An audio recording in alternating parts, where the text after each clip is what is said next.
Episode start అవగానే రాజ్ అయితే కావ్య విషయంలో ఇక హెల్ప్ అడగడానికి నానా తంటాలు పడుతూ ఉంటాడు. ఎందుకంటే కావ్య హెల్ప్ కావాలంటే వద్దని ఇక చాలా పొగరగా చెప్పిన రాజ్కి ఏం చేయాలో అర్థం కాదు. ఇక పదే పదే కావ్య వెనకాల వెళ్తూ హెల్ప్ చేస్తూ ఉంటాడు. కావ్యకి ఏమీ అర్థం కాదు.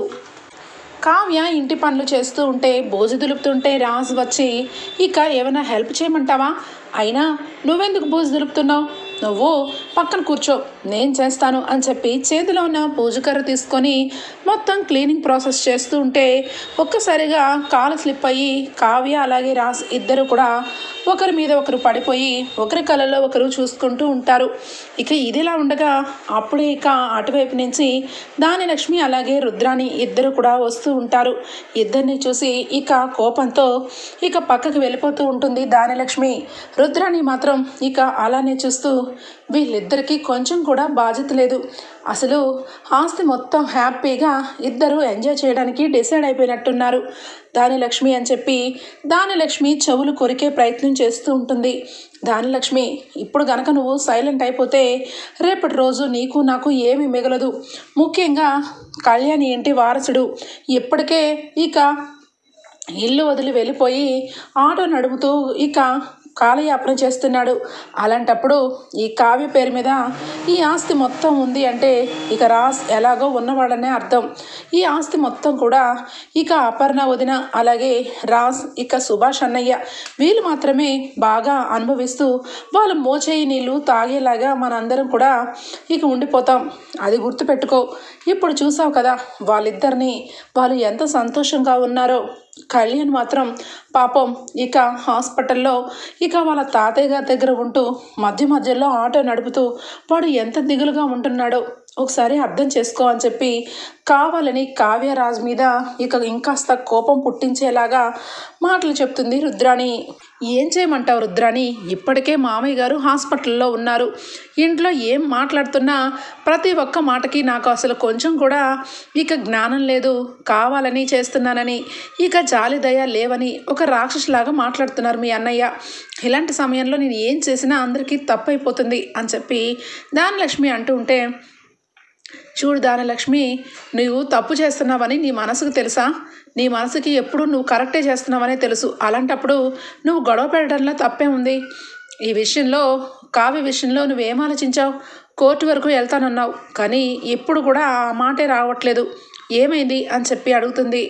అది లాయర్తో మాట్లాడాను, ఖచ్చితంగా కావ్యకి సంబంధించిన ఆస్తి ఇక భాగాలు చేయమని పిటిషన్ అయితే వేస్తానన్నారు, అలాగే కావ్యకి నోటీసులు కూడా పంపిస్తానన్నారు అని చెప్పి అంటూ ఉంటుంది దానిలక్ష్మి. సభాష్ దానిలక్ష్మి, చాలా మంచి పని చేస్తున్నావు అని చెప్పి అక్కడి నుంచి మెల్లగా బయటికి వస్తుంది రుద్రాణి.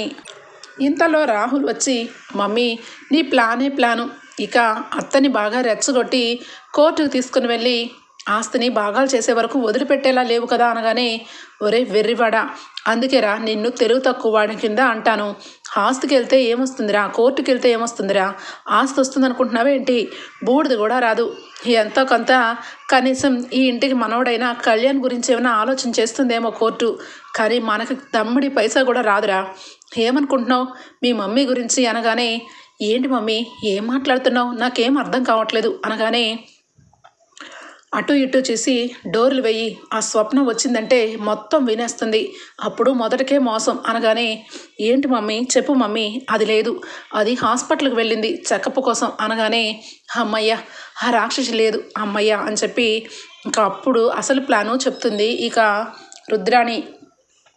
ఒరే రాహుల్, ఇప్పుడు గనక మనం కోర్టుకి వెళ్తే మనకి నష్టమే జరుగుతుంది, మనం కోర్టుకి వెళ్ళకూడదు, ఆస్తి మొత్తం మన పేరు మీద రావాలి అంటే ఏం చెయ్యాలి అని చెప్పి ఇక ప్లాన్ వేశానురా. ఆ ప్లాను చాలా వర్కౌట్ అయ్యింది, ఆ ప్లాన్లో భాగమే ఈరోజు మన ఆస్తి మనకు చేతికి వచ్చేలాగా చేస్తుంది అని చెప్పి అసలు నిజం బయట పెడుతుంది.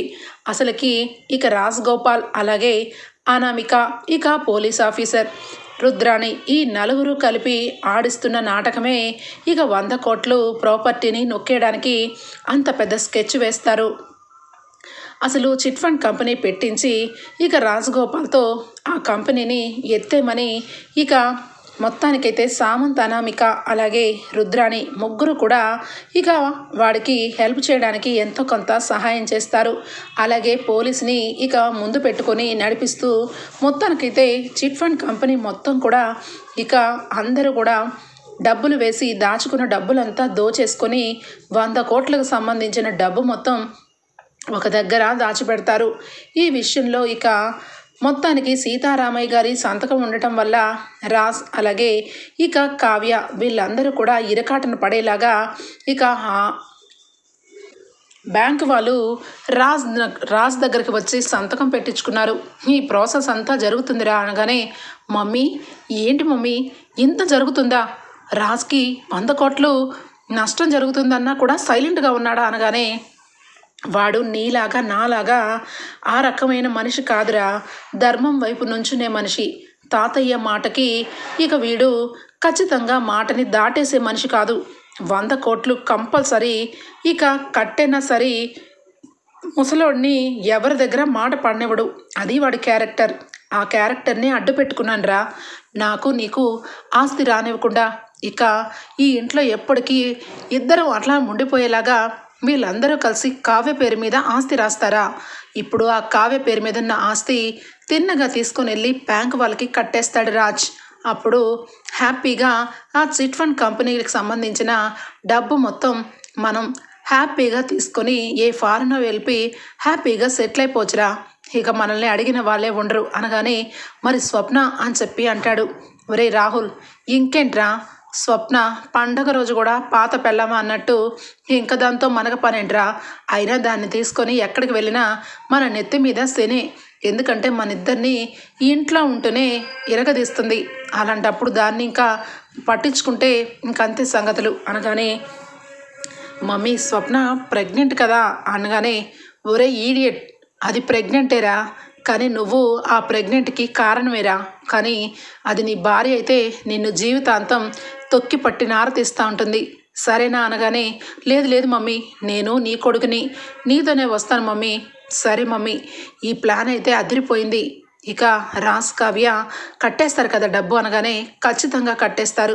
ఆ ప్లానే ఇప్పుడు వర్కౌట్ అవుతుంది రాజ్కి అన్ని విధాల తప్పుడు సమాచారం ఇస్తూ తప్పుడు దారిలోకి నెట్టేయడానికి పోలీసు ఉన్నాడు కదరా, వాడి చేత భయపెట్టించామంటే చాలు, ఇప్పటికిప్పుడే వెళ్ళి ఆస్తిని కంట్రోల్ చేయడానికి ఇక వెంటనే పేపర్లని తీసుకెళ్ళి వాళ్ళ చేతిలో పెడతాడు అని చెప్పి ఇక రుద్రాణి తన ప్లాన్ని మొత్తం కూడా రాహుల్కి చెప్తుంది. మరి అలాంటప్పుడు నువ్వెందుకు మమ్మీ ఇక అతను ఎందుకు రెచ్చగొడుతున్నావు? కంపల్సరీ కోర్టుకు వెళ్తే మనకేమీ రాదు కదా అనగానే, రెచ్చగొట్టాలిరా, టాపిక్ని డైవర్ట్ చేయాలి. ఖచ్చితంగా దానలక్ష్మి వైపు మొత్తం టాపిక్ అంతా కూడా తిరుగుతూ ఉండాలి. లేదంటే ఇల్లు ప్రశాంతత ఉందంటే అడ్డమైన ఆలోచనలు ఆ కావ్యకి వచ్చేసి ఏదో ఒకటి ప్లాన్ చేస్తుంది. ఇల్లంతా రెచ్చగొట్టి కావ్యకి ఎటువైపు నుంచి ఎటు చూసినా ఆస్తిని ఇక రాజ్కి ఇచ్చేయడమే కరెక్ట్ అని ఆలోచిస్తుంది అని చెప్పనగానే, సూపర్ మమ్మీ, నువ్వు చాలా గట్టిగా ఆలోచించావు, నిజంగా సెల్యూట్ చేయాల్సిందే అని చెప్పి తల్లి కొడుకులు ఇద్దరు కూడా మురిసిపోతూ ఉంటారు. ఇక ఇదిలా ఉండగా రాజ్ బెడ్రూమ్లో కావ్యకి ఇక సహాయం చేస్తూ కావ్య దగ్గరికి వస్తాడు. కావ్య, ఏమైంది మీకు, ఏంటి రోజు నా వెనకాలే ఉంటున్నారు అని చెప్పి కావ్య అడగగానే, అది కళావతి, నువ్వంట నాకు ఒక సహాయం చేయాలంట అని చెప్పనగానే, ఏంటి, నేను మీకు సహాయం చేయగలనా? ఇంత దుగ్గిరాల వారసుడివి, అలాగే ఇక ఇంత ప్రాపర్టీకి ఒక్కగానొక్క వారసుడివి, అలాంటిది నేను మీకు ఎలాంటి హెల్ప్ చేస్తాను? మీరే కదా చాలా అందరికీ సహాయం చేస్తూ అందరికీ హెల్ప్ అడుగుతూ అందరికీ కరెక్ట్ ఐడియాలు ఇస్తూ మీకు నేను సలహా ఇవ్వడం ఏంటి, నా హెల్ప్ మీకు ఇవ్వడం ఏంటి? నో, కుదరదు అని చెప్పి కావ్య అంటుంది. కళావతి, నేను చెప్పిందంతా కూడా మనసులో పెట్టుకొని మాట్లాడుతున్నట్టున్నావు. ఈ రోజుకంతా మర్చిపోయి నేను చెప్పింది శ్రద్ధగా వింటావా అని చెప్పానగానే, సరే చెప్పండి వినిపెడతాను అని చెప్పి కావ్య అంటుంది. ఆ మాటలకి ఇక వెంటనే కళావతి, ఈరోజు ఆస్తికి సంబంధించిన డాక్యుమెంట్స్ అన్నీ తీసుకొని నాతో లాయర్ గారి దగ్గరికి వెళ్ళాలి అనగానే కావ్య ఒక్కసారిగా షాక్ అయిపోతుంది. ఏం మాట్లాడుతున్నారు? ఆస్తి పేపర్ని తీసుకొని లాయర్ని కలవాలా? ఎందుకు అనగానే అది అని అటు ఇటు తిరుగుతూ ఉంటాడు.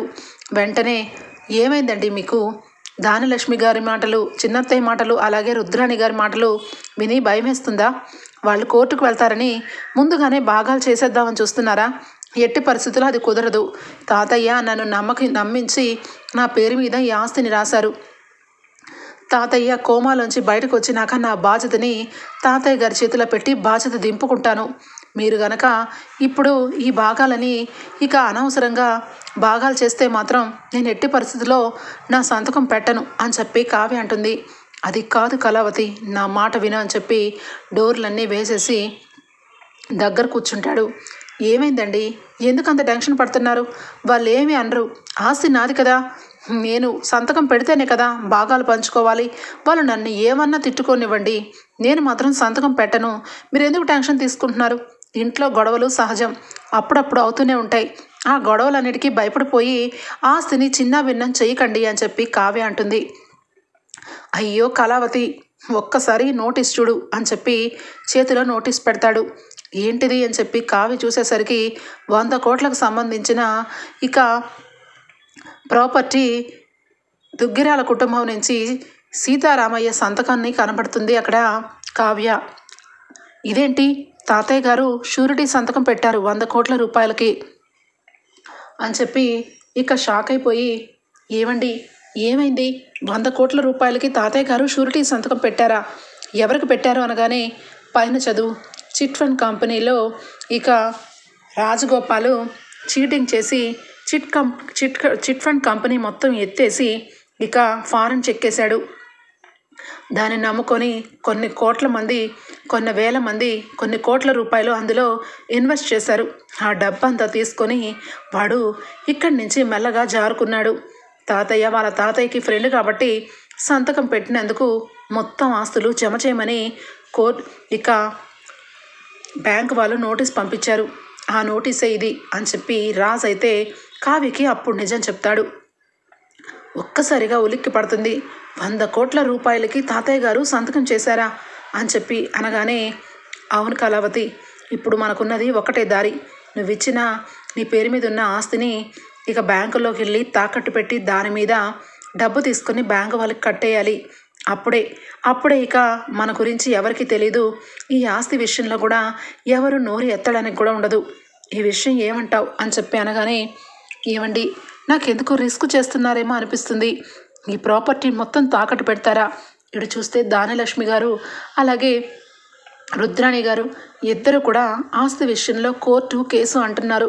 ఈ మధ్యలో గన ఏమన్నా వాళ్ళు కోర్టు వరకు వెళ్ళారంటే ఖచ్చితంగా మనం ఇరకాటంలో పడతామండి అనగానే, అదంతా కాదు కళావతి, ఇప్పుడు మనకున్న దారి ఒకటే. ఇల్లు వాళ్ళకి ఆస్తులు అన్నీ జప్తు చేసేయడం.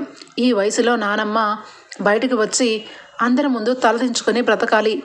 అలా అని చెప్పి తాతయ్య ఇచ్చిన మాటని నిలబెట్టుకోవాలి. నాకైతే ఏ ఐడియా రాలేదు. ఇదొక్కటే దారి అనుకుంటున్నాను.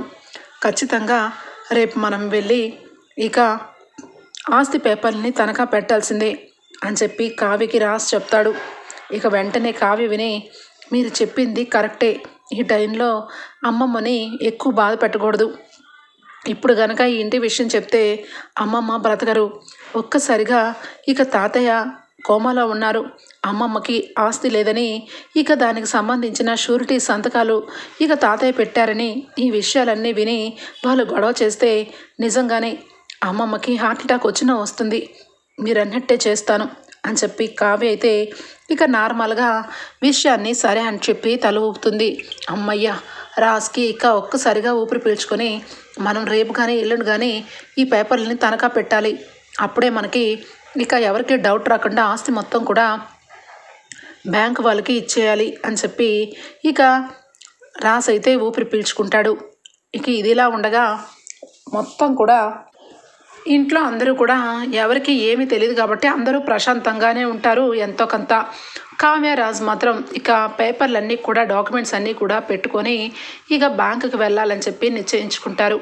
ఇక ఇంతలోనే కావ్య ఇక కాఫీలు అందరికీ ఇస్తూ రుద్రానికి ఇవ్వడం కోసం పక్క ఎక్కడ ఉందబ్బా అని చెప్పి చూడటానికి వస్తుంది. ఇంతలోనే రుద్రాణి ఇక అనామికతో ఫాస్ట్గా మాట్లాడుతూ సరే సరే అనామిక అని చెప్పి ఫోన్ పెట్టేస్తుంది కావ్యం చూసి. ఇదేంటి అనామికతో ఇక ఫోన్ చేసి బ్యాంక్ అంటున్నారు అనామిక అని చెప్పి ఫోన్ పెట్టేశారు. ఇప్పుడు కనుక బ్యాంక్ విషయం ఇక ఎవరికి తెలుసు? బ్యాంకు వాళ్ళ అప్పు గురించి రుద్రాణి గారు అనామికతో చర్చ చేస్తున్నారా, లేదంటే ఏం జరుగుతుంది? ఆయన నన్ను చూసి ఫాస్ట్గా ఫోన్ పెట్టేశారేంటి అని చెప్పి కావ్యకి అనుమానం వస్తుంది. ఇక ఒక్కసారిగా కాఫీ ఇచ్చేసి ఇటువైపుగా వచ్చేస్తూ ఉండగా సీరియస్గా లోపలికి వెళ్ళి ఇక దొంగచాటుగా ఫోన్ తీసుకెళ్ళి లోపల పెట్టేసి బయటికి నార్మల్గా వస్తుంది. ఇక అప్పుడే రాహుల్ వచ్చి మమ్మీ నీకు మీ ఫ్రెండ్ కాల్ చేశారు అని చెప్పి ఇక రుద్రాణి ఫోన్ వచ్చిన సంగతి చెప్తాడు. ఇది వింటుంది కావ్య. అదేంటి ఇంతకు ముందే కదా ఫోన్లో మాట్లాడుతున్నారు, ఇంతలోనే ఫోన్ వచ్చిందని ఇక్కడి నుంచి రాహుల్ చెప్తున్నాడంటే ఈవిడ 2 ఫోన్లనే మెయింటైన్ చేస్తుందా? ఆ ఫోన్లో అంతదిగా సీక్రెట్గా లోపల పెట్టి మరీ మాట్లాడుతున్నారంటే ఏదో జరుగుతుంది, అదేదో కనిపెడతాను అని చెప్పి ఇక వెంటనే ఫోన్ తీసుకోవడానికి స్వప్న సహాయం తీసుకుంటుంది. ఇక స్వప్న ఏదో రకంగా రుద్రాని ఏం మెయింటైన్ చేస్తుందా ఫోన్ అని చెప్పి మొత్తానికి ఫోన్ అయితే తీసుకొని కావ్య చేతిలో పెడుతుంది. కావ్య ఫోన్ తీసుకొని ఇక ఓపెన్ చేసి చూస్తుంది. ఇక అనామికతో చాలాసేపు మాట్లాడుతున్నట్టుగా ఇక ఫోన్లో ఉంటుంది. ఇంకా ఏం క్లూ దొరుకుతుందా అని చెప్పి వెనక్కి వెతికేసరికి అప్పుడు రాజగోపాల్ నుంచి కాల్ రావటం. ఇక అలాగే ఇక కాన్ఫరెన్స్ కాల్లో రాజగోపాల్ అలాగే ఇక అనామిక సామంత్ వీళ్ళందరూ కూడా రుద్రాణితో మాట్లాడుతున్నట్టు కాల్లో తెలుస్తుంది. ఒక్కసారిగా కావ్య రాజగోపాల్ అంటే చిట్ ఫండ్ కంపెనీ ఎత్తేసిన వాడే కదా, వాడు రీసెంట్గా వీళ్ళతో కాన్ఫరెన్స్ కాల్లో ఉన్నాడంటే వాడు లోకల్లోనే ఉన్నాడు, ఫారెన్ వెళ్ళారని చెప్పారేంటినా అని చెప్పి ఇదేదో పెద్ద స్కామ్ చేస్తున్నట్టున్నారు. రుద్రాణి గారు వీళ్ళందరితో కలిసి ఇంత కుట్ర చేస్తున్నారా, లేదంటే ఏం జరుగుతుంది? ఖచ్చితంగా ఏదో ఒకటి చేసి ఈరోజు బ్యాంకుకి వెళ్ళకూడదు, బ్యాంకుకి తనఖా పేపర్లు ఇవ్వకూడదు అని చెప్పి ఇక వెంటనే ఆ ఫోన్ని యాజ్ ఇట్ ఈస్గా రుద్రాణి దగ్గర పెట్టేసి ఇక అక్కడి నుంచి మార్కెట్కి వెళ్ళాలని రాజ్కి చెప్పకుండా బయటికి వెళ్ళిపోతుంది కావ్య. ఇంతలోనే రాజ్ ఇక బ్యాంకు వాళ్ళు కాల్ చేసి మీకు 2 రోజుల టైం ఉంది, ఈ 2 రోజుల లోపల మీరు డబ్బు కట్టకపోతే చెప్పాను కదా ఆస్తులన్నీ మేము జప్తు చేయాల్సి వస్తుంది అని చెప్పి అనడంతో రాజ్ వెంటనే కళావతి ఏది అని చెప్పి చూస్తూ ఉంటాడు. ఇక కావ్య రాకపోయేసరికి బ్యాంక్ మేనేజర్కి ఫోన్ చేయగానే ముందు మీరు వచ్చి పేపర్లన్నీ సబ్మిట్ చేయండి, సంతకాలన్నీ ఫైనల్లో మీ వైఫ్తో పెట్టించవచ్చు, డూప్లికేట్స్ అన్నీ దానికి సంబంధించిన డీటెయిల్స్ అన్నీ తీసుకురండి, ఒరిజినల్స్ తర్వాత తీసుకురావచ్చు అని చెప్పి ఇక బ్యాంక్ వాళ్ళు చెప్పేసరికి రాజ్ ఇక బ్యాంకుకి సంబంధించిన విషయం కోసం వెళ్ళిపోతాడు. కావ్య ఇక బయటికి వస్తుంది. బయటికి రాగానే కళ్యాణ్ కాల్ చేస్తాడు. వదిన అని చెప్పి ఫోన్ చేయగానే ఏమైంది కళ్యాణ్, ఈ టైంలో చేసావు, తాతయ్య గారి గురించి ఏమన్నా ఇన్ఫర్మేషన్ తెలిసిందా, తాతయ్య గారు ఎలా ఉన్నారు అనగానే తాతయ్య గారు నార్మల్ పొజిషన్కి రావాలంటే ఇంకా టైం పట్టిద్దని చెప్పారు వదిన, కానీ ఇప్పుడు నేను ఎందుకు చేశానంటే అనగానే చెప్పు కళ్యాణ్ అని చెప్పి అడగగానే అది ఆస్తి విషయంలో ఇంట్లో చాలా పెద్ద గొడవలు జరుగుతున్నాయి కదా వదిన, నేను ఈ విషయంలో మమ్మీని గట్టిగా మాట్లాడాలనుకుంటున్నాను, ఆస్తి నాకు వద్దు, నువ్వు ఎలాంటి గొడవలు పెట్టద్దని నేను చాలా పెద్దగా ఇక మమ్మీకి చెప్పాలనుకుంటున్నాను, ఈ టైం కరెక్టా కాదా అని చెప్పి నిన్ను అడగాలని ఫోన్ చేశాను, ఎందుకంటే ఇప్పటికే చాలా రభస గొడవలు జరుగుతున్నాయంట, అదంతా కూడా నాకు డాడీ ఫోన్లో చెప్తున్నారు, ఈ విషయాలన్నీ తెలుసుకొని కూడా నేను ఇంకా ఇక్కడే ఉండిపోతూ మమ్మీని ఏ విషయంలో కూడా నేను నిలదీయకపోతే ఇంకా ఎక్కువ అయిపోయి చివరాఖరికి చీలికలు మొదలు పడతాయి, అందుకే నాకు ఎలాంటి ఆస్తి వద్దు, నువ్వు ఎంత గొడవ పడినా ఎంత కోర్టుకు వెళ్ళినా ఆస్తి మాత్రం నాకు వద్దని నేను అనాథ శరణానికైనా రాసిస్తాను, కానీ నేను మాత్రం అనుభవించనని సీరియస్గా చెప్పేద్దాం అనుకుంటున్నాను వదిన అనగానే వద్దు కళ్యాణ్, నువ్వేమీ చెప్పనవసరం లేదు, కానీ నీకే నేను ఒక విషయం చెప్పాలి అనగానే ఇంతలోనే కళ్యాణ్ ఏంటి వదిన అనగానే నువ్వు నేను కలిసి ఒక విషయంలో మనం నిజం తెలుసుకోవాలి, మన వెనకాల చాలా పెద్ద కుట్ర జరుగుతుంది కళ్యాణ్ అని చెప్పి కవి గారికి ఇక హెల్ప్ కోరుకుంటుంది కావ్య. ఇంతలోనే హాస్పిటల్లో సీతారామయ్యని చూసుకోవడానికి ప్రకాశం రాగానే కళ్యాణ్ అయితే బయటకు వస్తాడు. కావ్య కళ్యాణ్ ఇద్దరు కలిసి ఇక అనామిక ఆఫీస్కి వెళ్ళాలి. కవి గారు, ఈ విషయంలో ఖచ్చితంగా చాలా పెద్ద విషయం. ఇది గనక నిజమని తేలితే మాత్రం ఈ విషయంలో ఇంట్లో రుద్రాణి గారికి ఇక స్థానమే ఉండదు అని చెప్పి మనసులో అనుకుంటుంది. ఇక ఇద్దరూ కలిసి ఏంటి వదినా, చెప్పు వదినా అనగానే విషయం చెప్తుంది. ఒక్కసారిగా కళ్యాణ్ ఆశ్చర్యపోతాడు. అంటే ఇప్పుడు 100 కోట్ల రూపాయలు ఇక మనం కట్టాలా? అదంతా అన్యాయం. వాడు చిట్ ఫండ్ కంపెనీలో వాడు ఫ్రాడ్ చేసి వాడు వెళ్ళిపోయాడు. తాతయ్య గారు సంతకం పెట్టినంత మాత్రాన తాతయ్య గారు ఆస్తులన్నీ జప్తు చేసుకుంటారా అనగానే అలా జరగడానికి వీల్లేదు కవి గారు. ఖచ్చితంగా దీని వెనకాల ఆ రుద్రాణి గారి హస్తం ఉంది. ఈరోజే నాకు విషయం తెలిసింది. మనం గనక ఆ రాజగోపాల్ని రెడ్ హ్యాండ్గా పట్టుకుంటే ఈ ప్రాబ్లం అంతా సాల్వ్ చేయొచ్చు. మన ఆస్తి ఎవరికి వెళ్ళడానికి ఉండదు.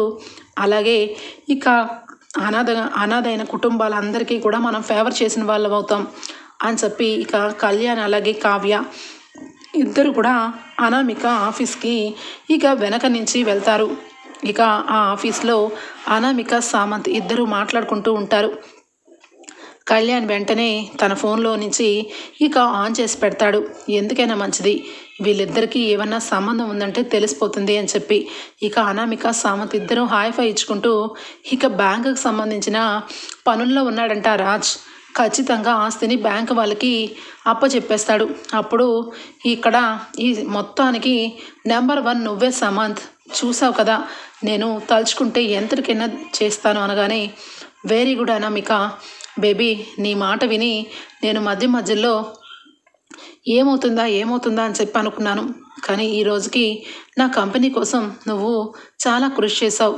ఇంత పెద్ద విషయాన్ని ముందుండి నడిపించావు అని చెప్పి అనగానే అవును, ఇంతకీ ఎక్కడున్నాడా రాజగోపాల్? ఆ రాజగోపాల్ మాత్రం దొరకకూడదు.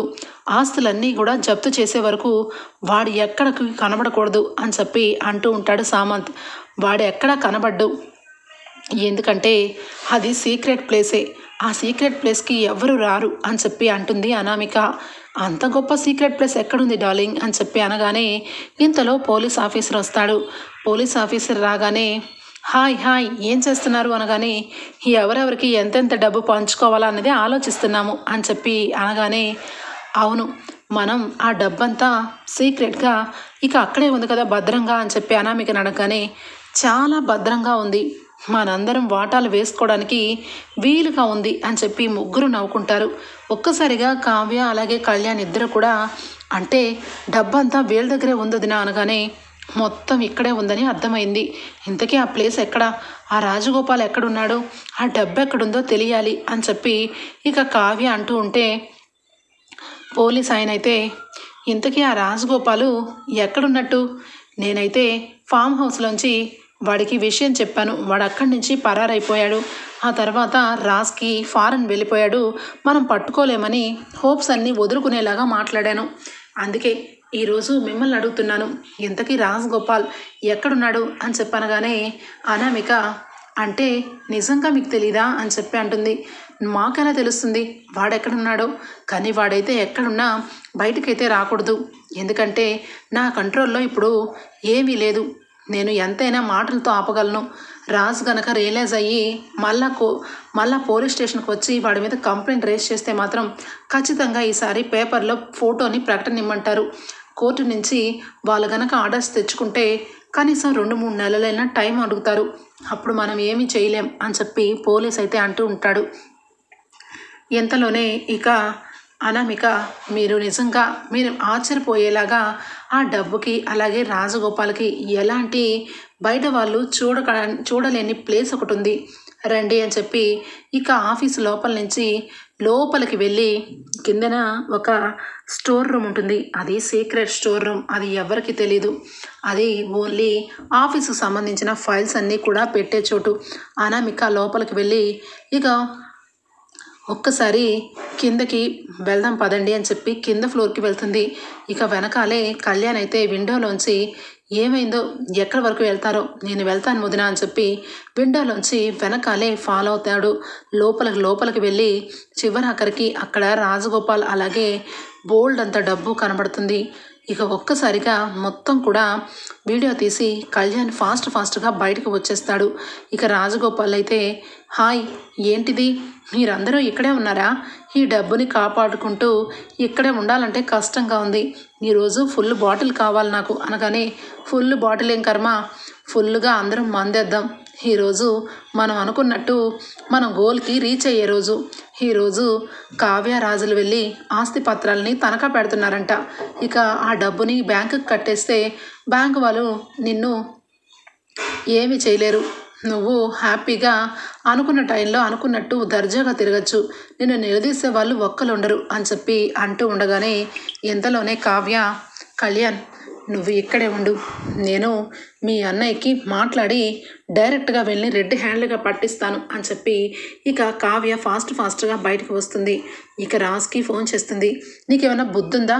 నువ్వు ఈ టైంలో ఎక్కడికి వెళ్ళిపోయావు? నీ గురించి ఇల్లంతా వెతికి ఎవరికి విషయం చెప్పలేక నేను ఎంత విసుగుపోయానో తెలుసా? ఫోన్ లిఫ్ట్ చేయవేంటి అని చెప్పి రాజ్ అనగానే, ఏమండి మీరు విసుక్కోకండి, మీకు ఒక వీడియో పంపిస్తున్నాను, అది అర్జెంటుగా మీ వీడియో నుంచి డైరెక్ట్గా పోలీస్ స్టేషన్కి వెళ్ళి ఆ వీడియోని చూపించండి. అసలు రాజగోపాల్ ఎక్కడున్నాడో తెలిసిందే అనగానే, ఏంటి, ఏం మాట్లాడుతున్నావు కళావతి అని చెప్పి ఇక ఫోన్ని ఆన్ చేసి చూసేసరికి వీడియో మొత్తం కూడా అర్థమైపోతుంది రాజ్కి. రాజగోపాల్ అనామిక వాళ్ళ ఆఫీస్లోనే ఇక అనామిక సామంత్ వీళ్ళ మధ్యలోనే ఉన్నాడు. డబ్బు మాత్రం అక్కడే ఉందని చెప్పి ఇక పోలీసు వాడు కూడా మోసం అని తెలుసుకున్న రాజ్ ఇక కమిషనర్ దగ్గరికి వెళ్ళి మొత్తం విషయాన్ని చెప్తాడు. ఇక కమిషనర్ గారు వాళ్ళ తరపు కొంతమంది పోలీసుల్ని రాజ్కి ఇచ్చి పంపిస్తారు. ఇక రాజ్ పోలీసులతో ఇక ఒక్కసారిగా ఆఫీస్ మీద దండయాత్ర చేస్తాడు. ఇక ఆఫీస్లో ఒక్క ట్రిప్పున 5 కూడా అనామిక, సామంత్ అలాగే ఇక రాజగోపాల్ అందరూ కూడా దొరికిపోతారు, పోలీస్ ఆఫీసర్తో సహా.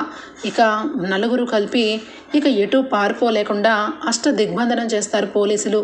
ఇదంతా తెలియక రాహుల్ రుద్రని కూడా ఇక అనామిక ఎందుకు రమ్మందో ఏంటో, వాటాలు పంచుకోవడానికే రమ్మని ఉంటుందిరా రాహుల్, ఖచ్చితంగా మనం వెళ్ళాలి, పద అని చెప్పి ఇద్దరు కూడా ఇక పోలీసులు బందోబస్తు అందరూ ఉన్నారని కూడా తెలియకుండా లోపలికి వచ్చి చిక్కుకుపోతారు. ఇక వాళ్ళతో వీళ్ళిద్దరినీ కూడా పోలీసులు చుట్టుముట్టి ఒక్కసారిగా అందరినీ అరెస్ట్ చేస్తారు. ఇక కావ్య రావడంతోనే రుద్రాణి మొహం చూసి, ఏంటి రుద్రాణి గారు, మీరు ఇంట్లో ఉంటూనే పిన్నింటి వాసాలు లెక్క పెట్టే రకమని అనుకున్నాను, కానీ ఎంత మరీ పాముకి పాలు పోస్తే విషమే చిమ్మినట్టు విషమే చిమ్మాలనుకున్నారా? వేరే ఇక వాళ్ళందరినీ చూసినా మాకేమీ అనిపించలేదు. వాళ్ళందరూ బయట నుంచి వచ్చిన వాళ్ళు కాబట్టి బయటగానే ఆలోచిస్తారు, కానీ ఇంట్లోనే ఉంటూ ఇంట్లోనే తిరుగుతూ ఆస్తిని మొత్తం కూడా హారతి కర్పూరంలాగా ఇక నాకేద్దామని చూసిన మిమ్మల్ని ఏ రకంగా ఏం పేరు పెట్టాలి అని చెప్పి కావ్య అంటూ ఉంటే రాజు వచ్చి, ఏంటి కళావతి, ఇలాంటి దాంతో ఇంకా మాట్లాడతావా? వీడిని ఇలాంటి దాంతో మనకు మాట్లాడనవసరం, పోలీసులు తీసుకొని వెళ్ళి లోపల వేస్తే కనీసం తీసుకొచ్చే దిక్కు కూడా ఉండదు అని చెప్పి రాజ్ అంటూ ఉంటే, ఒరే రాజ్ నా మాట నమ్ము, ఈ స్కామ్కి నాకు ఎలాంటి సంబంధం లేదు, నేను ఓన్లీ ఆస్తి గురించి వాళ్ళతో చేయగలిపాను, ఈ డబ్బుకి నాకు సంబంధం లేదురా, నన్ను నమ్ము అనగానే, నోరు మొయ్, అసలు నువ్వు మనిషివేనా? నిన్ను నేను ఎంతకాలం చాలా గౌరవించి మా ఇంట్లో ఎప్పటి నుంచో మా నాన్న వాళ్ళతో పాటు నువ్వు కూడా ఉన్నావు కాబట్టి అత్త అని చెప్పి నోరారా పిలిచాను, కానీ నీ ఇలాంటి చెత్త మొహం దాన్ని అత్త అని పిలిచినందుకు అసహ్యం అనిపిస్తుంది అని చెప్పనగానే, ఒరే రాహుల్, నువ్వు వచ్చి అసలు నీకు కొంచెం కూడా బుద్ధి ఉందా? నీ భార్య కడుపుతో ఉంది, నీ భార్యని పువ్వుల్లో పెట్టుకుని చూసుకోవాల్సింది పోయి మీ అమ్మతో చేయి కలిపి చివరాఖరికి జైల్లో చెప్పకూడదు తినడానికి వెళ్తున్నావు, గుర్తుపెట్టుకో అని చెప్పి ఇక అంటూ ఉండగానే ఇంతలో విషయం మొత్తం టీవీల్లో కనబడుతూ ఉంటుంది. ఇక అందరూ కూడా దుగ్గరాల కుటుంబం అంతా కూడా రుద్రాని, రాహుల్ అలాగే ఈ అనామికతో సామంత్ అలాగే పోలీస్ ఆఫీసరు రాజగోపాల్ చేసిన మొత్తం స్కామ్ బయటపడేసరికి అందరూ ఒక్కసారిగా షాక్ అయిపోతారు. ఇక ధాన్యలక్ష్మి అనుకుంటుంది, అమ్మ బాబోయ్, రుద్రాణి ఎంత ఘోరంగా దిగజారిపోయిందా, ఆస్తిని వాళ్ళ చేతిలోకి పంపించేసి కోర్టుకు వెళ్ళమని గొడవ చేయమని నన్ను ట్రాప్ మార్చింది, అలాగే ఇక ఆస్తిని మన దగ్గర నుంచి లాక్కోవాలని చూసింది అని చెప్పి నిజం తెలుసుకుంటుంది. ఇక మొత్తానికైతే దుగ్గిరాల కుటుంబం రుద్రాణిని రాహుల్ని అరెస్ట్ చేయిస్తుంది. స్వప్న అయితే కొంచెం కూడా బాధపడదు. ఇలాంటి వాడిని తల్లితో పాటు ఏదైనా చేయడానికి సిద్ధపడతాడు. రేపటి రోజు నా కడుపులో ఉన్న బిడ్డను కూడా ఏదైనా చేస్తారు. ఇలాంటి వాళ్ళకి బుద్ధి రావాలి. నా మొహం చూసి ఎట్టి పరిస్థితుల్లోనూ వదలదు రాజ్ అని చెప్పి స్వప్న కూడా గట్టిగా చెప్పడంతో రాజ్ ఇక రుద్రాణిని రాహుల్ని ఇక అరెస్ట్ చేయించి జైలుకు పంపించేలాగా చేస్తాడు. ఓకే ఫ్రెండ్స్, రాబోయే ఎపిసోడ్స్లో ఈ విధంగానే జరగబోతుంది. మీకు గనక నచ్చినట్లయితే ఒక లైక్ ఇచ్చేయండి friends. Bye, take care, thank you for watching.